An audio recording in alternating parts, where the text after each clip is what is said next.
Hai saudara-saudari sekalian. Oke, selamat sore. Selamat sore. Terima kasih untuk Ibu Pendeta dan Ibu Sinta yang sudah hadir di saat ini. Kita akan sama-sama mengikuti podcast di saat ini. Tapi sebelum itu saya ingin perkenalkan dulu kedua narasumber kita di saat ini. Ada Ibu Pendeta Iki sebagai narasumber yang pertama, Ibu. Dan di sini ada Ibu Sinta sebagai narasumber yang kedua. Seperti itu. Boleh disapa dulu saudara-saudari. Selamat Oke, sore. selamat sore. Ya. Podcast kita di saat ini kita akan membahas sebuah tema yang sangat relevan menurut saya dalam kehidupan kalangan keluarga muda, gitu. Itu temanya antara rumah, keluarga, dan gereja, seperti itu. Menurut saya ini sangat relevan. Jadi kira-kira menurut Ibu Sinta, ketika mendengar tema ini, apa yang pertama kali muncul dalam benak Ibu sebagai yang kalangan keluarga muda? Oke. Ketika saya mendapat tema seperti ini, saya cuma membayangkan kehidupannya cocok banget dengan kehidupan saya. Jadi bisa dikatakan aku banget gitu ya. Ibu Sinta banget ketika mendengar tema ini. Kalau saya ini mungkin yang banyak terskip dalam pelayanan. Ini yang banyak terskip dalam pelayanan, baik Ibu. Oke, kalau menurut Ibu Pendeta, apakah penting tema ini kita bahas untuk kalangan keluarga muda pada masa kini? Oh ya, sangat penting karena ketika rumah itu sehat dalam tanda kutip, orang dari dalam rumah itu dia keluar berkarya untuk menghidupi keluarganya, dia juga akan sehat. Dan dampaknya untuk keluarga yang sehat, lingkungan kerja dan etos kerja yang sehat, ke gereja pun domba-domba ini kembali dalam keadaan yang sehat juga. Sekalipun mereka lelah, capek, tersesat, mereka kembali ke gereja, mereka bisa mendapatkan sesuatu yang mencerahkan, membuat mereka lebih rileks, mendapatkan apa yang menjadi jawaban untuk dilema dalam hidup, pekerjaan yang akan mereka bawa kembali ke dalam rumah. So, tiga tempat ini tidak bisa dipisahkan untuk orang-orang muda. Iya. Baik Ibu, betul sekali. Tentu ini adalah tiga ranah yang tidak bisa dilepaskan dari kehidupan keluarga muda, membuat keluarga muda dilema. Betul. Dari Ibu, kira-kira dalam kehidupan Ibu, bagaimana Ibu menyeimbangkan waktu dalam tiga ranah ini tanpa menjadikan satu sebagai beban atau merasa satu ranah sebagai beban gitu? Apakah ada pola disiplin tertentu yang Ibu terapkan gitu? Oke, sebelumnya saya akan perkenalkan saya dulu ya. Backgroundnya seperti apa? Saya Sinta Susana Olivia. Saya sebagai istri dan ibu rumah tangga, dan saat ini saya menjalankan dua pekerjaan. Saya sebagai pemilik toko cat Jotun Salatiga, dan saya sebagai leader di asuransi Generali. Dan selain itu, selain pekerjaan itu, saya masih mendampingi orang tua saya dan mertua saya. Selain itu, saya juga cukup aktif di kegiatan sosial. Saya sebagai bendahara di makam wilayah, dan saya juga pengurus RT. Serta saya aktif dalam kegiatan Perpani dan Pepatri Salatiga. Tentunya itu lumayan menyibukkan saya dari pagi sampai malam ya. Dan dilema kami, dilema saya dan dilema orang muda saat ini, kami harus pintar-pintar memilah waktu antara pekerjaan rumah, pekerjaan sosial, pekerjaan resmi dan juga pelayanan di gereja.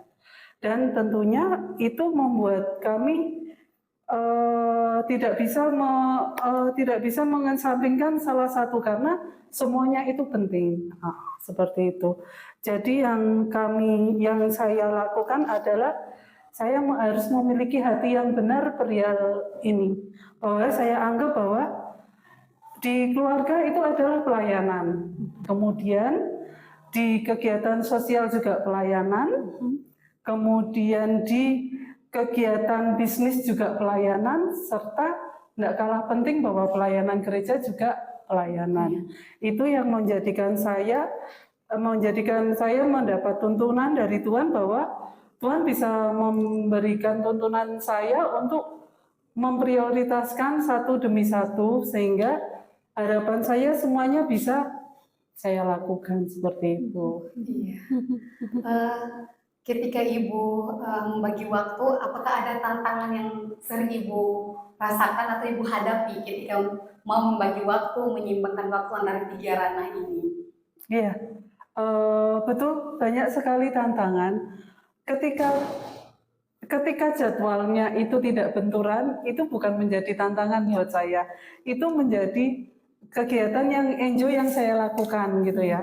Jadi setiap pelayanan-pelayanan ini bisa dikatakan pelayanan-pelayanan ya, itu saya lakukan dengan hati yang gembira. Tapi yang saat ini yang jadi dilema saya ketika hal itu benturan. Contohnya seperti besok hari Minggu itu kan ada acara pembekalan majelis, kemudian ada acara pertandingan panahan, juga ada acara pertemuan RT, dan juga ada acara ulang tahun papa saya. Dan itu saya juga bingung seperti apa. Saya cuma bilang, Tuhan tolong bantu saya untuk bisa memutuskan mana yang bisa saya prioritaskan seperti itu. Seperti itu, Kak. Oh iya, terima kasih Ibu. Tentu ini bukan hal yang mudah Iya. bagaimana membagi waktu dalam tiga ranah ini karena semuanya itu penting, tidak ada yang lebih dari satu. Iya. Untuk Ibu Pendeta, ketika Ibu mendengar pengalaman dari Ibu Sinta, bagaimana Ibu melihat pengalaman Ibu Sinta dari segi pendampingan pastoral ini? Jadi keluarga muda itu dia ada di tahap yang sangat menentukan bagaimana dia tidak hanya stabil secara kehidupan material duniawi maksud saya, tetapi juga dia adalah penentu masa depan gereja. Jadi ini orang-orang muda yang sudah mulai akan beranjak masuk menjadi warga dewasa sepenuhnya dalam tanggung jawab dewasa. Kalau teman-teman dalam usia Jun ini kan ada di pemuda awal ya. Kalau kami ini ada di dewasa awal.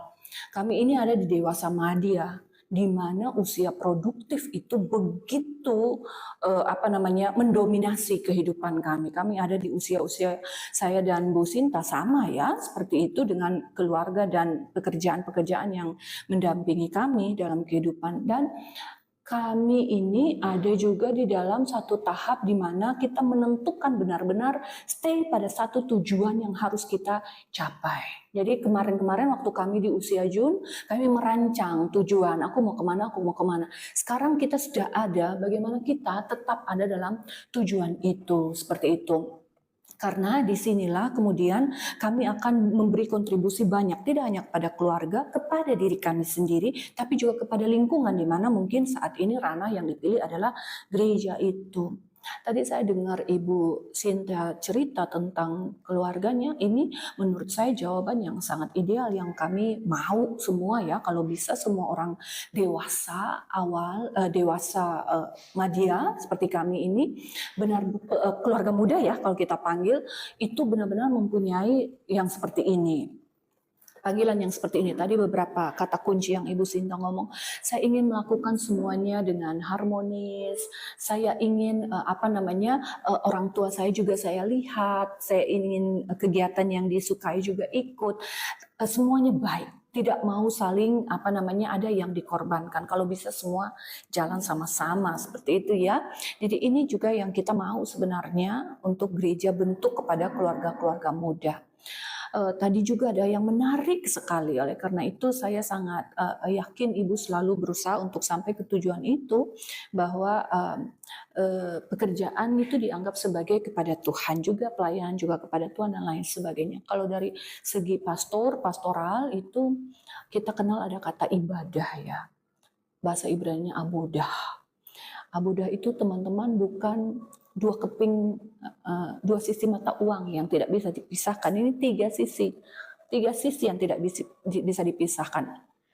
Kata aboda itu berarti pelayanan itu sendiri, yang kita bergereja, kita melakukan pelayanan kasih dan lain sebagainya. Ibadah itu sendiri, ibadah kita worship itu, bahasa Inggrisnya worship itu ibadah, liturgical gitu ya. Dan yang terakhir aboda itu adalah pekerjaan kita. Dalam pekerjaan kita itu sedang beribadah. Jadi ini kekayaan bahasa dari makna kata aboda dalam bahasa Ibrani. Jadi ketika saya melihat dilema ini yang terjadi dalam keluarga-keluarga muda, tentu sangat menguras energi, pikiran, hati, perasaan, emosi, Iya. kesehatan mental juga gitu ya. Jadi ibu punya tantangan, aku kalau nggak gini aku baik-baik saja, tapi kalau aku gini, wah aku udah mulai gitu ya. Jadi itu hal yang sangat lumrah sekali.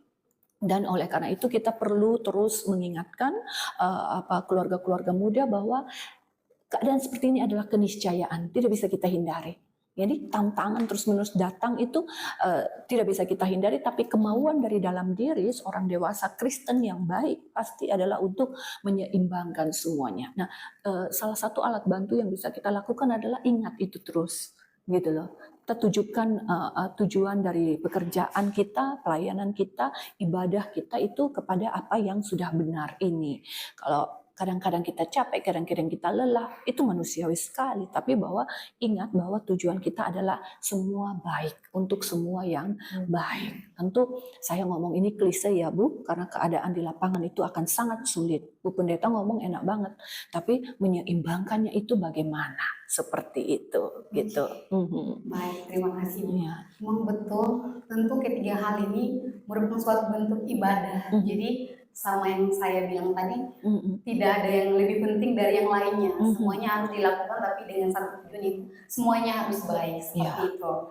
Nah, dari pandangan Ibu dengan ayat Alkitab yang mengatakan carilah dahulu kerajaan Allah dengan kebenarannya, makanya semuanya akan ditambahkannya kepadamu. Nah, bagi Ibu bagaimana ayat ini membantu jemaat dewasa muda seperti ada Ibu Sinta juga untuk bagaimana menata prioritasnya sambil menjadikan kerajaan Allah di dalam perjalanan menata prioritas dalam ketiga ranah ini. Ya, seperti yang tadi kita bilang, contoh satu kata aja yang baru kita kupas tadi ya. Aboda itu berarti pelayananmu, ibadahmu, ya pekerjaanmu yang kamu lakukan untuk mencari nafkah, itu adalah abodah. Seperti itu. Ketika dalam kita berpelayanan, yang ada bukan kesombongan diri, yang ada bukan pamer, yang ada bukan menunjukkan aku bisa dan lebih bisa dari orang lain, disitulah cari kerajaan Allah itu. Ketika kita melakukan ibadah gitu ya, kita beribadah liturgical, kita worship, kita penyembahan sama Tuhan, ibadah itu tidak berhenti saja di gereja, tetapi juga hidup di dalam kita menyembah Tuhan dalam kehidupan kita sehari-hari, maka dalam perilaku kita, maka itu kita sedang mencari kerajaan Allah itu. Ketika orang-orang muda ini bekerja menghidupi anak-anak yang mulai kecil, yang mulai remaja, yang mulai masuk SMP, SMA, kuliah, kita menghidupi mereka. Ketika pekerjaan-pekerjaan kita ini kita lakukan dengan ketulusan, kejujuran, keadilan, tidak mengambil hak orang, memberikan teladan untuk anak-anak kita bagaimana mereka menjadi anak-anak Kristen di dalam rumah Kristen, itu kita sedang mencari kerajaan Allah, maka semua itu akan ditambahkan kepadamu. Itu saya setuju sekali. Kalau yang kita dahulukan itu adalah Allah, kalau yang kita pertimbangkan itu adalah hati Allah, kalau kita melakukan itu walaupun ada banyak tantangan tapi ini yang menyenangkan Allah, proteksi Allah itu akan selalu ada kok bagi kita. Walaupun mungkin tidak sesuai dengan mata jasmani kita, itu aku yakinin banget gitu ya. Tapi proteksi Allah itu ada di sekitar kita. Karena ada pengertian di sana, ada hikmat di sana, ada jalan keluar yang mungkin tanpa Allah kita tidak bisa lihat seperti itu. Jadi inilah, dahulukanlah kerajaan Allah itu yang seperti itu. Itu menurut saya untuk dilema keluarga-keluarga muda. So, keluarga mudanya tantangannya banyak bener deh, gitu ya. Sekarang Bu Sinta setuju apa enggak? Orang tuh makin pengen cepat kaya, cepet. Sangat setuju. Ya kan? Dia pengen kaya cepet banget. Gitu. Jadi banyak sekali. Kalau nggak ada hikmat bisa terpengaruh dengan semua ini. Ada macam-macam kan Bu ya? Betul. Ada judul. Ya, banyak shortcut. Iya, banyak shortcut, banyak trading bodong. Maaf ya Bu ya, ini orang muda nih main Bitcoin gitu ya, apapun koin-koinannya. Tapi kadang-kadang itu karena nggak pakai pengetahuan, pengen cepet kaya, itu jatuhnya kita dibohongin banyak sekali, banyak sekali. Pengen buka bisnis ini itu, tapi kita nggak punya skill, kita nggak punya strategi, kita nggak punya lingkungan yang baik, nah kita bisa jatuh seperti itu. Itu dari segi ekonomi ya Bu. Iya betul. Kalau segi moral etis gimana Bu? Iya, banyak. Ada Bu. Yang selingkuh lah, yang inilah, yang itulah, keluarga-keluarga muda, anak masih kecil-kecil. Iya, Sedih banget. Belum lagi keluarga-keluarga muda yang minta maaf, fokus hanya kepada hidup mereka, pekerjaan mereka, kesenangan keluarga terpenuhi, tidak fokus tuh kepada komunitas, apalagi gereja, misalnya betul. seperti itu. Jadi sulit sekali, say, ketika kita tidak mendahulukan Allah, maka sisi yang lain dari dunia inilah yang akan meresap kita, Iya. meresap di dalam kita, dan kita akan sulit untuk keluar. Ini seperti rumpul rawa gitu, nariknya pengen mau cepat keluar, pengen banyak apa namanya godaannya, makin narik ke bawah tuh makin kencang, seperti itu. Menurut saya seperti itu.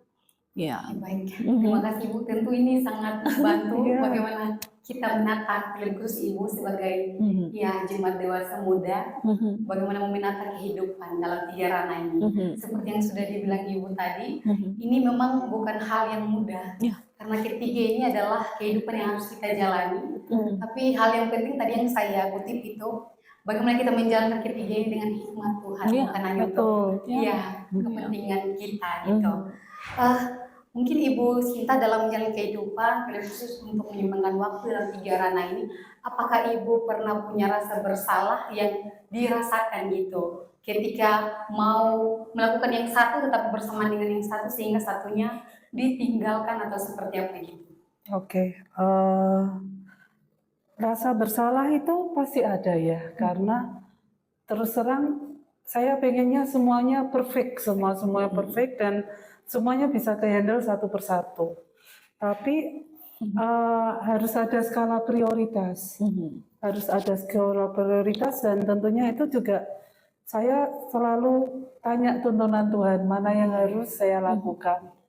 Memang kalau di usia-usia kami dewasa muda gitu tuh banyak sekali godaan, banyak sekali tantangan, bahkan hubungan suami istri juga banyak sekali problema, hubungan ke anak, ke orang tua, belum ke masyarakat. Itu banyak sekali. Yang saya pegang teguh adalah ayat ini adalah seperti kompas buat saya. Jadi apapun yang saya lakukan, saya akan tertuju kepada Tuhan. Nanti endingnya hasilnya seperti apa, Tuhan yang menentukan. Walaupun ternyata ini hasilnya saya harus melewatin cobaan yang banyak, belum tentu cobaan itu hasilnya tidak baik, tapi ternyata cobaan itu mengarahkan kami ke arah, oh ya ini tujuan yang terbaik dari Tuhan yang berikan. Jadi patokan kami, terus terang saya dan suami gitu, kami setuju bahwa kami ikut alurmu Tuhan, gitu ya. Kami ikut alurmu, mau dibuat padang gurun semacam apapun, nggak masalah gitu. Karena kami yakin ketika Tuhan kasih cobaan, Tuhan pasti penuhi semua kebutuhan kami. Seperti itu. Nice ya. Iya, betul. Jadi jadikan Tuhan sebagai penuntun dalam menata kehidupan ini gitu. Mungkin menurut Ibu Pendeta, kita sudah bahas panjang lebar bagaimana tantangan yang ada dalam menata kehidupan di 3 ranah ini. Menurut Ibu bagaimana gereja membaca realitas seperti ini serta gereja menyikapi hal ini, karena jemaat dewasa muda kan merupakan bagian dari gereja. Ya, keluarga muda adalah potensi sekaligus kelompok usia yang rentan untuk dilupakan. Karena apa? Waktu dia pemuda masih ada nih komunitasnya, gitu ya. Ketika dia sudah mulai bekerja dan terlepas dari komunitas imannya, biasanya dia ada di tanah rantau, dia ada di tempat yang bukan tempatnya dia berasal dan lain sebagainya. Itu tantangan gereja banget gitulah. Misalnya gereja di sini nih ya, sekarang pemuda-pemuda yang mulai berkeluarga, sangat sedikit sekali yang masih ada di kota Salatiga. Banyak mereka sudah pergi ke gereja-gereja yang lain. Marilah kita taruhlah, tak apa-apa, posisi mereka digantikan oleh keluarga-keluarga muda yang merantau ke Salatiga, tapi bahwa karena keluarga-keluarga ini dianggap sudah dewasa secara iman, mereka terkadang luput dari perhatian gereja, dianggap sudah tahu. Seperti itu, dianggap sudah tahu, sudah bisa, sudah mengerti, seperti itu. Nah, Oleh karena ini perlu untuk menjadi catatan tersendiri dari semua gereja. Saya rasa bukan hanya untuk keluarga muda jemaat asli ya, tapi seluruh keluarga muda yang memberi diri untuk dididik di suatu gereja tertentu. Jadi aku harap bahwa suara kita ini juga didengar di semua gereja. Jadi pergumulan keluarga-keluarga muda ini punya dinamikanya sendiri. Dia berbeda dengan waktu dia pemuda, dia berbeda dengan pemuda yang sudah keluarga yang sudah berusia lama perkawinan, dan dia juga berbeda dengan keluarga-keluarga lansia seperti itu. Jadi ini pergumulan yang patut untuk menjadi perhatian khusus dari gereja-gereja. Keluarga muda, walaupun dia tahu godaan dunia ini bisa membuat dia lupa. Keluarga muda, walaupun dia mengerti, karena tawaran dunia bisa membuat dia memilih jalan yang lain. Nah, itulah fungsi gereja sebagai hati nurani daripada keluarga-keluarga muda ini. Oleh karena itu, dalam hal ini gereja perlu untuk terus mempersiapkan diri berhadapan dengan tantangan yang akan ditemui oleh semua keluarga muda yang ada di gerejanya. Tentu ada banyak hal ya. Kalau kita mau mengkritisi program-program gereja, itu kita perlu juga membuat program untuk keluarga muda lebih banyak lagi, lebih intensif lagi. Nah, kalau untuk membuat keluarga muda itu nyaman, maka kita harus membuat sebuah environment, lingkungan yang nyaman untuk mereka. Kita perlu untuk menjaga kondusivitas, kita perlu menjaga etis yang ada, kita juga perlu untuk menyediakan diri sebagai pastor, ya, gembala yang dan atau seluruh majelis diaken yang ada terlibat dalam pelayanan keluarga muda secara benar-benar kita sebagai teman, bukan kita menghakimi. Misalnya mentang-mentang saya pendeta, atau mentang-mentang saya udah keluarga lebih lama, atau mentang-mentang karena kemarin pengalaman keluarga ini begini jadi keluarga ini harus begini. Tidak bisa seperti itu, karena kita perlu mengenal domba kita dalam kekasan mereka, sehingga kita membantu mereka pun itu sesuai dengan benar-benar apa yang menjadi karakter permasalahan dari keluarga-keluarga yang ada dan pergumulan orang dewasa muda ini yang ada seperti itu. Jadi kalau boleh saran, kita sebagai komunitas gereja, kita perlu menyediakan banyak tempat wadah untuk keluarga muda ini datang. Tapi sosialisasi perlu dengan sangat. Kemudian keluarga muda ini harus bisa juga melihat bahwa ini apa yang dipersiapkan oleh gereja ini bagus gitu ya. Daya tarik terhadap program itu juga harus, supaya karena mereka ini orang sibuk ya. Jadi kalau mereka datang terus nggak worthy, itu nanti besok nggak mau datang lagi. Ini dilema gereja tuh seperti itu. Jadi kalau ketika mempersiapkan sebuah program untuk keluarga muda, benar-benar harus total banget. Nah, itu yang pertama yang terlintas di dalam benak saya ketika mempersiapkan perbincangan kita sore hari ini. Hal yang kedua yang perlu diingat adalah keluarga muda ini, mereka perlu terus ada dalam bimbingan hikmat Tuhan. Entah bagaimana gereja dapat melihat kebutuhan itu sehingga dapat dipenuhi, bukan hanya tentang aspek etis, moral, psikologi, tapi bimbingan firman Tuhan ini juga sangat diperlukan sekali. Terus gereja harus bisa menjadi teman seperjalanan yang tadi saya bilang. Contoh ya Bu ya, dalam gereja ini saya cukup apresiasi. Ada keluarga-keluarga muda yang belajar untuk menjadi pelayan dalam gereja sebagai majelis gitu ya, sebagai diaken. Tetapi ketika mereka telah menjalani periode dan mereka rasa ini berat Bu, ternyata berat. Menjadi pelayan dengan anak kecil, tanggungan banyak, istri juga bekerja gitu, double bearer ya. Kalau di dalam rumah tangga sekarang ini, istri kerja, suami kerja, ini suami harus bisa mengimbangi juga walaupun mereka laki-laki ya. Seperti itu. Jadi mereka minta pengertian kepada gereja, Jun, Bu, kami ada masalah ini. Dan gereja memberikan ruang kepada mereka.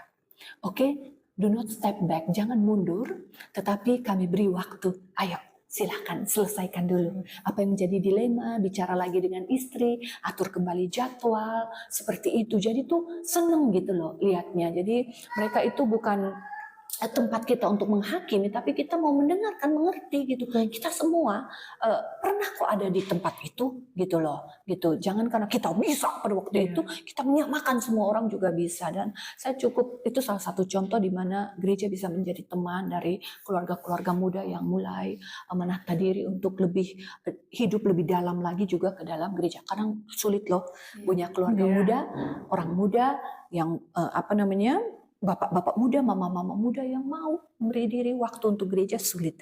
Jadi ketika itu sudah ada, itu harus dibina dengan baik, disayang, dieman, dan juga dibimbing dengan baik. Luar biasa. Luar biasa. Jadi tentu sangat besar juga peran gereja Ya. dan menata.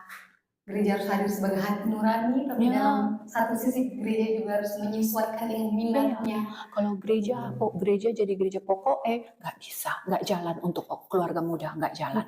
Pokoknya nggak bisa. Harus mau mendengar. Dari realita yang dirasakan oleh kalangan muda seperti itu. Iya. Tentu ini bukan hal yang mudah juga untuk gereja dan bukan juga hal yang mudah untuk keluarga muda dalam membagi waktu untuk 3 ranah ini. Kira-kira dari penjelasan kita, bagaimana peran gereja untuk melihat realita yang ada, apa harapan Ibu Sinta sebagai keluarga muda untuk gereja seperti itu? Sebagai jemaat dewasa muda yang hidupnya super dinamis, kami sebenarnya sangat mau untuk rindu melayani, sangat-sangat mau. Cuma ritme hidup kami terlalu cepat dan padat gitu kan. Sehingga kadang kami gereja perlu memahami kami dan tanpa menghakimi. Ya, betul. Saya berharap gereja memberikan ruang pelayanan yang lebih fleksibel, bisa jadi tempat aman untuk kami bercerita, dan bisa memahami bahwa keterlibatan kami mungkin tidak bisa intens, tapi hati kami tetap selalu intens kepada gereja, pada Tuhan. Seperti itu, Kak. Aku rasa Berarti sama seperti yang sudah Ibu Pendeta katakan, gereja harus jadi teman seperjalanan. Tidak bisa. Kita menuntut, kita pokoknya harus bisa, belum tentu. Belum tentu. Karena kita ini bicara tentang rasa itu perlu dikedepankan di dalam gereja. Seperti itu. Itu baru bisa jaga hati orang-orang muda ini. Kalau enggak, kamu buat apa untuk saya? Seperti itu ya. Sedangkan saya dituntut dengan berbagai hal, dilema dalam kehidupan gitu. Kalau gereja nggak bisa jadi teman, maka akan sulit untuk menggapai hati mereka. Kalau hati keluarga muda ini bisa digapai, nah itu mereka akan datang kepada gereja. Kuncinya ada di situ. Jadi roso ya kalau orang Jawa bilang itu perlu untuk selalu dipertimbangkan. Rasa sangat penting. Pelayanan yang fleksibel. Mungkin keluarga muda nggak akan hadir dalam PA-PA reguler. Oleh karena itu bicara dengan mereka, cek misalnya schedule anak libur kapan atau apa-apa. Gereja bisa pikirlah tentang itulah gitu. Cincai-cincailah dengan keluarga muda ini gitu. Nggak melulu harus dalam bentuk PA kan seperti itu. Jadi gereja bisa terbuka menyesuaikan dengan kebutuhan jemaat juga. Benar. Dan gaya mereka. Gaya keluarga muda zaman ini loh, zaman ini. Selama itu masih diterangi oleh terang Injil dan bisa dipertanggungjawabkan secara teologi, saya rasa nggak ada masalah. Semuanya untuk kemuliaan nama Tuhan. Semuanya akan lancar. Meskipun ada tantangan ya kayak tadi Ibu Sinta, tapi dengan Tuhan semuanya itu bisa dilewati. Amin. Oke. Saya rasa sudah banyak banget hal yang kita pelajari baik dari narasumber kita yang pertama Ibu Pendeta dan juga Ibu Sinta sebagai narasumber kita yang kedua. Mungkin saat ini saya ingin meminta dari kedua narasumber kita di saat ini dari Ibu Pendeta untuk memberikan sedikit closing statement untuk menutupi. Baik, saya kutip seorang teolog namanya Ben Witherington ketiga. Jadi Pak Witherington ini dia bicara begini, Untuk menggabungkan 3 hal ini ya, saya kutip, dia bilang begini, pekerjaan itu sejak semula telah ditetapkan oleh Allah. Jadi keluarga-keluarga muda ingat itu ya. Tapi ada sambungannya. Pekerjaan itu adalah kudus. Dan pekerjaan itu membuat Anda menjadi garam. Seperti yang ada di Matius 5 ayat 13 sampai 16. Nah, saya mengerti tentang semua hal dan prioritas keluarga-keluarga muda yang salah satu menurut saya adalah pekerjaan. Iya. Karena pekerjaan itulah yang menyita banyak sekali aspek dari seorang manusia dewasa muda ini. Jadi pekerjaan Anda kudus, lakukanlah dengan kekudusan takut akan Tuhan. Pulanglah ke dalam rumahmu dari hasil pekerjaanmu itu dalam kekudusan juga. Dengan keluargamu, pergilah menyembah Tuhan di gereja lewat apa yang bisa kamu lakukan. Niscaya Tuhan memberkatimu. Amin. Kalau dari Ibu, mungkin Ibu menyampaikan kesimpulan. Oke. Untuk teman-teman keluarga muda, kita mungkin merasakan hal yang sama ya. Percayalah bahwa kita tidak sendirian. Kita memang punya banyak peran, tapi Tuhan yang memberi kita kekuatan untuk menjalani semuanya. Selama kita menata hati dan tetap mengutamakan Tuhan, saya percaya keseimbangan itu pasti bisa ditemukan sedikit demi sedikit. Terima kasih atas kesempatannya Kak Junita buat kasih, berbagi Jun. pengalaman ini. Terima kasih Bu Terima kasih Iki. Bu Sinta. Sangat memberkati dan menginspirasi, sangat menguatkan kami sebagai keluarga muda. Terima Oke, kasih, Ibu. terima kasih. Selamat Tuhan. berjuang. Oke, mungkin untuk mengakhiri podcast kita dari tadi saya mendengarkan pengalaman Ibu dan ya penjelasan dari perspektif Ibu Pendeta juga gitu. Saya simpulkan bahwa podcast ini menunjukkan bahwa 3 ranah tadi adalah realita yang harus dijalani. Ya. Tetapi diskusi saat ini bukan tempat untuk kita mencari jawaban lalu selesai seperti itu. Tapi menguatkan kita satu dengan yang lainnya untuk menjalani kehidupan dalam 3 ranah ini dengan mengarahkan semua tujuan kita hanya untuk kemuliaan nama Tuhan. Betul. Ya, kiranya pembahasan di saat ini membantu kita untuk melihat prioritas hidup kita sambil terus mencari kerajaan Allah dan kebenarannya di tengah dinamika kehidupan seperti itu. Oke, terima kasih Bu Pendeta sudah hadir. Terima kasih Bu Sinta. Tuhan Yesus memberkati. Terima kasih. Selamat sore. Selamat sore.